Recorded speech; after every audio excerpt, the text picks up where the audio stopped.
api per la nuova puntata di Agricoltura Veneta, benvenuti. Le api sono uno dei due argomenti che tratteremo questa settimana, il secondo riguarda dei giovani e delle borse di studio per incentivarli nel mondo dell'agricoltura. Ma cominciamo dalle api perché ci sono delle importanti novità in discussione a Roma. È tornato da pochissimo il presidente di APAT Veneto. Che cosa succede a Roma e perché è andato giù? Ieri eravamo a Roma per dare il nostro assenso a due proposte di legge sull'apicoltura.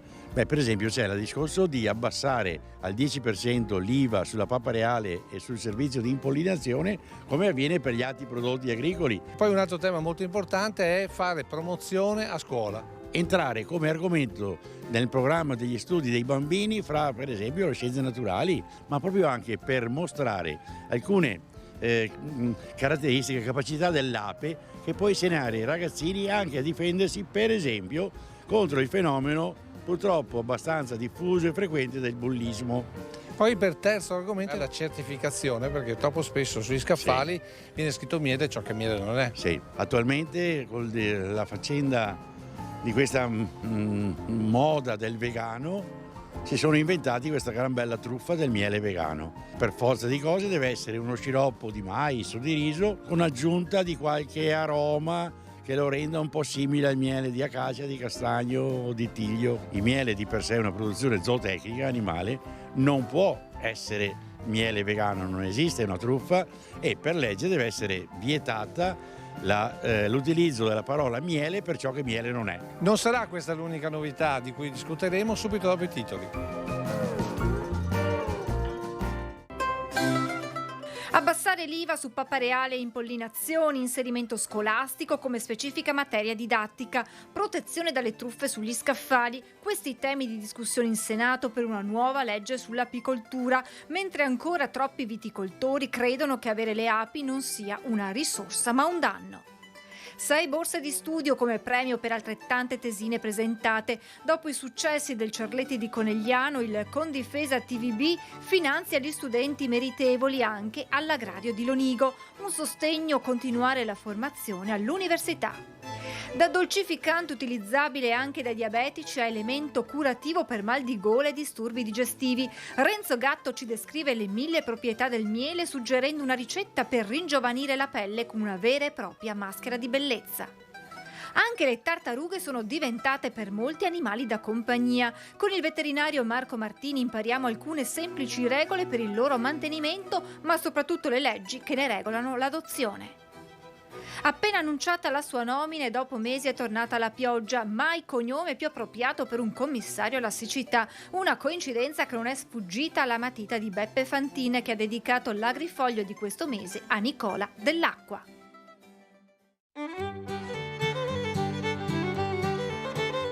Presidente, cosa stanno facendo con le api? Si spera stiano raccogliendo quel po' di nettare residuo che ancora ci rimane. È un'annata un po' disastrosa quest'anno. La produzione di acacia rappresenta circa la metà del raccolto e quindi del lavoro di un anno dell'apicoltore. Quest'anno è andata male, l'acacia è quasi azzerata nella produzione per via del maltempo delle piogge. Tiglio speriamo non sia compromesso. Il castagno potrebbe essere interessante la produzione. Abbiamo ancora speranze per i millefiori. Quale miele consiglia? Io sarei per i millefiori. È il più pieno di aromi, di profumi del territorio. Un altro consiglio è quello di non prendere paura se il miele cristallizza. Oh certo, la cristallizzazione del miele dipende semplicemente dalla proporzione di due zuccheri fondamentali, fruttosio e glucosio.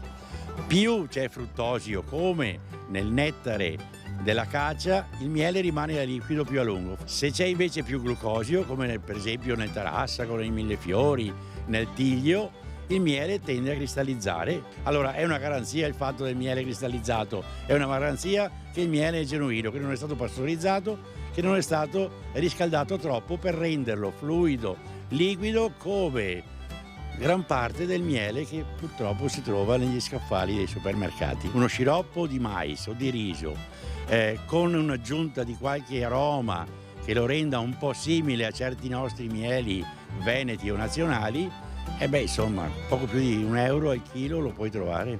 Quindi se io non scaffale per trovare del miele che sia veramente miele, 12 euro al chilo, un vaso di miele in un negozio, devo pormi qualche dubbio. E una cosa però, l'etichetta è importante, bisogna leggere l'etichetta e bisogna leggere miele produzione nazionale. Grazie, adesso le notizie.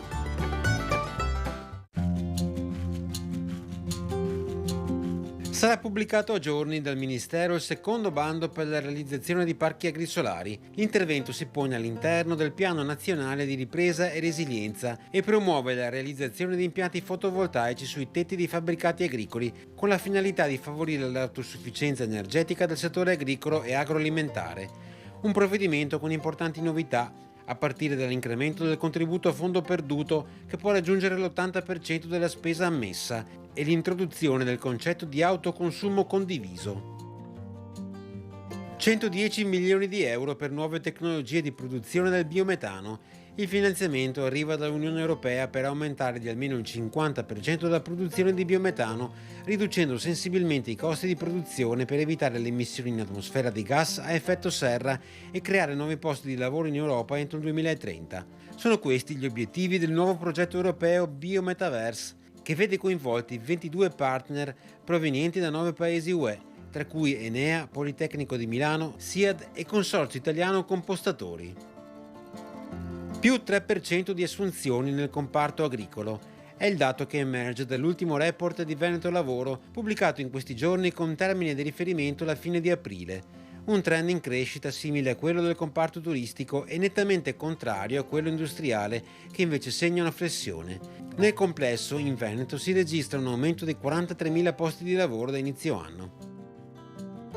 Alta qualità ma scarsa produzione. Sono questi i dati che emergono al via della raccolta delle ciliegie in Veneto. Secondo i dati di Copagri, il calo può essere stimato del 30-40% circa, legato ai numerosi episodi di maltempo soprattutto nell'area vicentino-veronese. Qualità invece complessivamente molto alta, che prelude a una soddisfacente redditualità per le aziende. Numeri positivi insomma, anche se bisognerà attendere i prossimi giorni per i dati reali su produzione e valore alla vendita.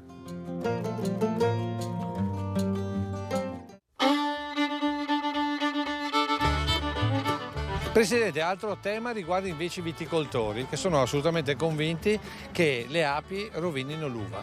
Sì, da un'indagine di ex allievi del Cerletti che abbiamo presentato ad un convegno, risulterebbe che l'8% dei viticoltori è convinto che la presenza dell'ape nel vigneto, soprattutto nel periodo di maturazione dell'uva, sia dannosa. Questi non sanno che l'ape non può rompere l'acino dell'uva, è la vespa o la grandine che rompe, l'ape semplicemente aspira il liquido zuccherino, evitando così la formazione di muffe. L'ape sanifica e ripara il danno prodotto da altri eventi appunto di vespe o che. A proposito di eventi atmosferici, cosa sta succedendo? In pratica questo fenomeno della sciamatura, come in questo caso... Ecco, esatto, ne abbiamo uno qui scoperto adesso. Sì, l'abbiamo visto adesso, ma è anche piccolino questo. E in questo caso, se noi ce la troviamo a casa, come dobbiamo muoverci? Beh, allora, se non siamo apicoltori, chiamiamo un apicoltore. Adesso l'ape qui in questo caso non ci si può giocare con l'ape, ma in questo caso è docile, semplicemente perché prima di uscire si è riempita di miele. Io posso agevolmente, tranquillamente operare, senza maschere, scafandri o cosa. Però va detto, queste cose le potete fare solo voi, Sì, nessuno che si azzardi. No, non si può giocare con le api. Le api vivono troppo poco per conoscere l'apicoltore, e l'apicoltore che conosce l'ape le sa maneggiare, sa come ci si comporta con loro. Allora noi ci spostiamo un attimo, vediamo cosa fa il nostro presidente. Una casetta di polistirolo, io metto sotto, dentro ci sono dei favi già costituiti. Eccolo qua, guardate. Questo è il ramo.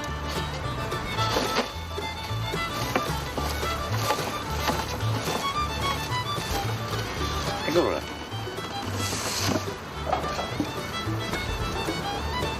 Piano piano, per non ammazzarle. E vado a metterle vicino alle altre. E con questa immagine si chiude qui la prima parte di Agricoltura Veneta. Seconda parte parleremo invece di giovani, borse di studio e futuro dell'agricoltura.